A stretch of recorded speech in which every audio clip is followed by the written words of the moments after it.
Welcome everyone, and we'll start with some brief introductions of our panelists, and these people will all be honored tonight at the Blue Leadership Ball. Ken Davis, to my immediate right, a class of 1969 in track and field, and has been a pioneer in medical research and is president and CEO of Mount Sinai Medical Center. In the middle is Carol Roberts, class of 1981. She was a member of an Ivy Championship team in both field hockey and softball here at Yale, and is the Senior Vice President for Industrial Packaging for International Paper. And to the far right of me is Jack Ford, football in 1972, currently an anchor on True TV. He's been on NBC, ABC, ESPN, 2 Emmy Awards, and a Peabody Award recipient. So let's hear it for our honorees and our panelists. And I was far too brief in my introductions of all of our panelists, but I did it for a reason, because I want to really hear and save time for your questions and get them engaged. And my first question to each of you is, what in your long list of career accomplishments is it that you're most proud of? That, you know, you're getting a Lifetime of Leadership Award tonight and being recognized for that. What is it that you're most proud of when you think about it? And we'll start with Ken. Oi, is this on, or is this only for you? It's only for the camera. Oh, so I'll have to speak up so you can hear me. That's a hard thing to answer, so I have to give you a number of different answers. I'm going to give you 3, because there's no single achievement. The first is that all the drugs that have been approved for Alzheimer's disease now, with one exception, derive from a series of studies that I did many years ago, because it takes a long time for drugs to be approved. So what's called proof of concept studies, I proved that the kind of compound that you could use that would increase a certain neurotransmitter in the brain would actually diminish the symptoms of Alzheimer's disease. And that then led to about 3 or 4 compounds that ultimately got approved around the world for Alzheimer's disease. The second was about 20 years later, when I was doing a study of the genomics of schizophrenia. And I was looking at these gene expression arrays, and I suddenly realized that there was a profile of abnormalities that no one would have predicted was involved in schizophrenia. And it was a completely new way to think about what was wrong with this disease. And it led me to just days and days of writing grants. It led to an enormous award and a whole new way of discovering what was really wrong in the brains of schizophrenic people.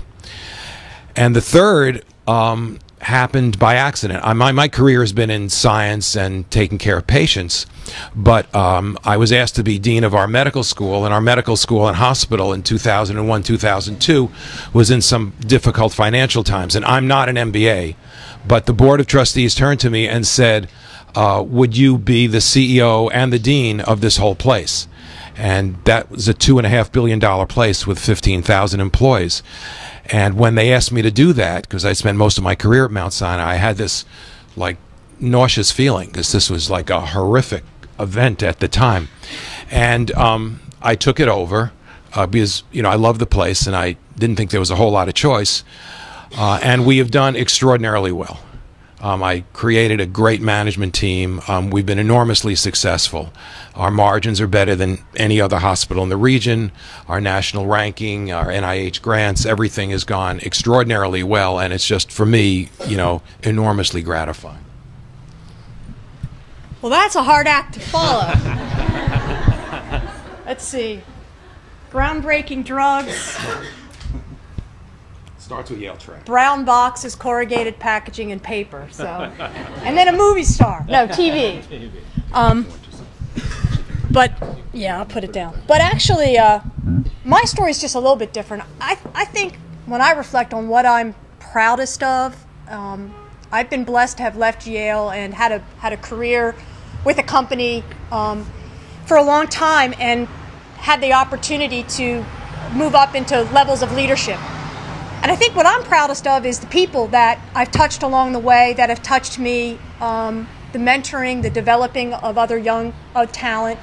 And when you lead an organization with a lot of people, if you can make that organization better, if you can create an environment, a work environment where people can come do their very best work, when you can create an environment, whether it be a guy or gal who comes to the blue-collar worker who comes to work in a factory, and you can make that place a great place to come to work every day, they'll go home to their family a little bit better, a little bit more satisfied, rewarded, energized about everything they do.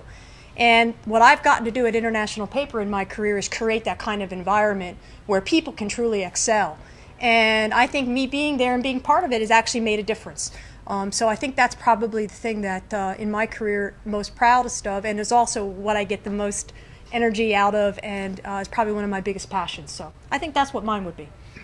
You know what, I think for me, it's probably going to be what's taking place tonight, for a couple of reasons. I got to Yale back in 1968. I was the child of a single mother. My father disappeared on us when I was about 5 years old. Left my mother on the street corner with 4 kids, 7, 5, 3, and 1. Literally on a street corner looking for a place to live. And I've said this before, and I'll say it tonight, my mother has always been my hero. She figured out, okay, what am I going to do to get my kids through all of this? And she did it. She went back to college when she was 40 years old to become a teacher, and she raised 4 kids, got us all into college. Everybody has been successful afterwards. And my life afterwards has been fairly blessed. I mean, to sit down and have some Emmy Awards and Peabody Awards, and I was fortunate enough to get the NCAA Silver Anniversary Award some years ago. But the reality was, and somebody asked me this the other day, and I said, the thing I'm probably most proud of is what's going to happen tonight. And the reason is because how important Yale was to me in my lifetime.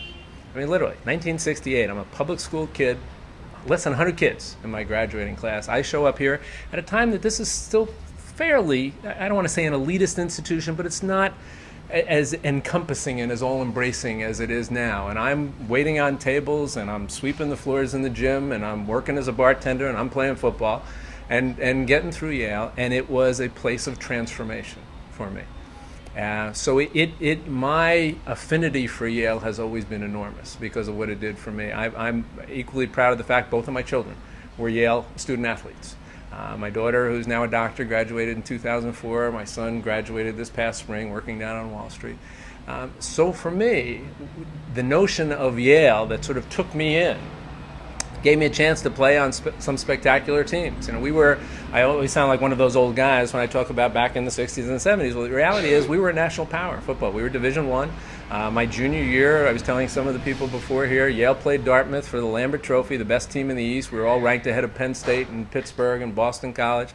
And we had 60,000 people in the Yale Bowl. We were the ABC game of the week to play. It was a big-time athletic experience.